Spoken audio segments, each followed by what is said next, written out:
திருப்பாவை 7వ பாசுரம். கேசு கேசன்றுங்கம் ஆனை ஜாத்தன் காலந்து பேசின பேச்சரவும் கேட்டிலையோ பெய் பெண்ணே காசும் விராப்பும் கலகலப்பக்கை பேத்து வாசனருங்குழல்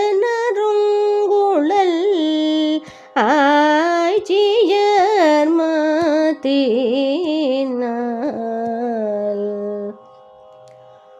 ஓசை பாடுத்த தைரரவம் கேட்டிலையோ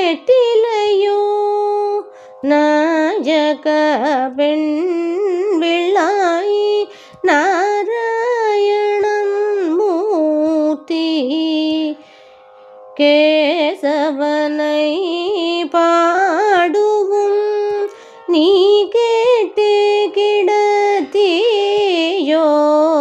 தேசமுடையாய் తిరవేలోరెంబాయ్.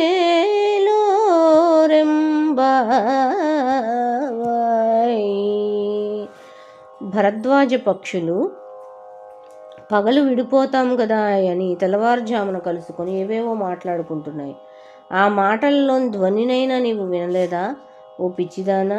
కుసుమాలంకృత కేశ బంధములు వీడుటచే సుగంధమును వెదజల్లుతున్న జుట్టుముడులు గల గోపికలు కవ్వాలతో పెరుగు చిలుకున్నప్పుడు వారి చేతుల కంకణ ధ్వనులు మెడలోని ఆభరణ ధ్వనులతో కలిసి విజృంభించి ఆకాశమునందు అందించున్న ధ్వనిని వినలేదా?